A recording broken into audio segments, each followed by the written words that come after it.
Alright, nerds, what's going on? I wish I could talk all the things I said in my. Today I'm going to be talking about my products I've used up and a couple products that I really regret buying to the point where I have not used them. So let me get my shit. I believe this is all beauty, skincare, makeup, etc. products, but we'll see what happens when we go on. So I want to talk about the products that I regret buying before I get into this bag of goodies.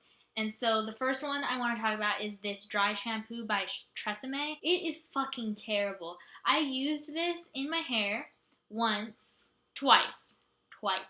The first time I didn't notice, and then the second time, which was not like day 2 of using it. It was like a week later, the same amount of days, not a week later, it was a few days later, the same amount of days after washing my hair as the first time, and I sprayed it in, which is what you're supposed to do. You're supposed to go and then rub it through with your fingers, and it turned my hair fucking gray. It looked like I was an old lady with an entire patch of gray hair. Now, it'd be one thing if it showed up like that and then I washed it out and it was fine. But no, it took 2 hours for it to look like that. And so I was at work and all of a sudden my friend is going, what's wrong with your hair? What did you do to it? And it was this shit. So that pissed me off. So I do not recommend this stupid Tresemme dry shampoo. If you're going to get a dry shampoo, I would really recommend Lush's, I can't even remember what it's called. Anyway, the two next things I'm just going to talk about together because they're the same type of product.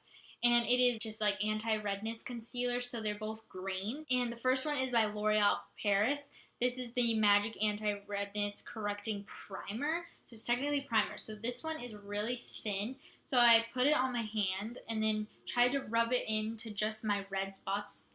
And it didn't stay in the spots that I was putting it in. So I would suggest this for someone who has like some sort of like eczema or like skin problem that turns your whole like cheek red or something like that, and you want to reduce the redness because that's what it's going to be better for, not red spots like acne. So I really didn't like this, and it's not because it didn't work, it's just because it didn't work for me. So I'm not as mad about it. And then this one is the Maybelline Cover Stick Corrector Concealer. So it's just like their normal concealer but green. And this one is just the wrong color, I think. It's too light. I really like the Sonia Kashuk concealer palette. I use this constantly. I've repurchased so many of these, and the green color concealer in this palette is the perfect color. It's like a little bit darker. This one is just too pastel. It doesn't work, and then it's still green after I put my foundation on and put normal color concealer on top of it. It still has a green tint to it, so it just doesn't really work that well. Those are the 3 products that I really regret buying to the point where I couldn't even finish using them. Now I'm going to get into the products I've used up, which is in this wonderful Forever 21 bag. So the first thing I used up is something that I just mentioned here. It's the Sonia Kashuk palette. And I haven't actually used up everything in this palette, but I've used up all of the green color, which is why I really wish Sonia Kashuk would just sell these individually, like the individual colors, because this green one goes by so fast. This dark one I can't even use, and then I barely use the powder or the concealer that actually is my skin tone.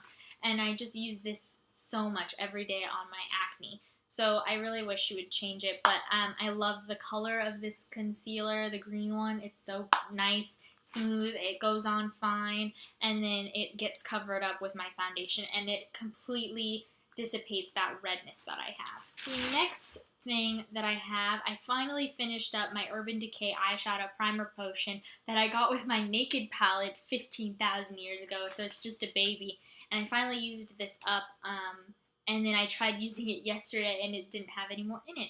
And this primer worked fine. Nothing special about it, but nothing to complain about. So I have not been able to find a cheap primer that works for my eyes or my skin, actually. So if you have any suggestions on like drugstore product primers, put them in the comments because I need to know some.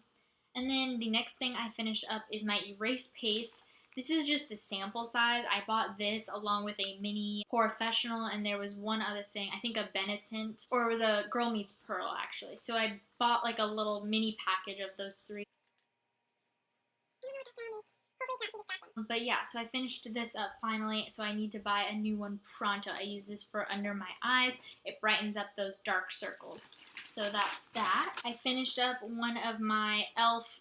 liquid liners, which I just talked about in my June favorites, and this is not that same one. This is an older one. So I've obviously repurchased this before. It's just so cheap. I love the brush. It's wonderful, and I definitely recommend it if you like liquid liners. And then I finished up my big professionals. So I had already finished up my mini size that came with that erase paste. I repurchased it, bought a full size, and then I've since also finished this off.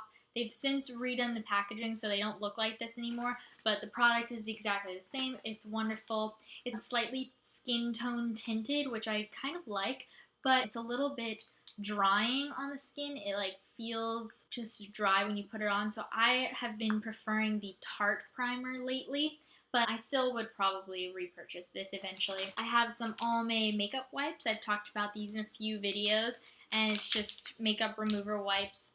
It comes with 25 towelettes, and I just haven't repurchased them yet, but I plan to. They're pretty good. They're for the lazy days. Some hair products. I finished off the L'Oreal Hair Expertise Evercream shampoo and conditioner. It's the Intense Nourishing ones. These smell so good. They smell like vanilla. It's wonderful. But they are pretty pricey for the amount of shampoo and conditioner you get in the bottle. It's just, I wish that they gave you more product for how expensive they are, being drugstore products. Last but not least, I finished off this Olay Firming Butter and Advanced Moisture Body Wash, and this thing, I was sharing it with Matt, so that's why we finished it so quickly, but it smells so good. Oh, it smells like ocean. I mean, not ocean. It smells like orange blossom, maybe. It smells so good, and it also feels like lotion on your skin, but it's a body wash, and that's awesome because body wash sometimes dries out my skin. It smells so good, and this one didn't. So yeah, that is all of the products I've used up, and then just the few products that I do unfortunately regret buying. I wish that I didn't buy them because it just was a waste of money. But yeah, so most of the products that I did use up, I really enjoy, so I would suggest any of those if you're looking for something along those lines. So I hope you liked this video. Give it a thumbs up if you did. Don't forget to subscribe down below, and I will see you guys next time. Bye!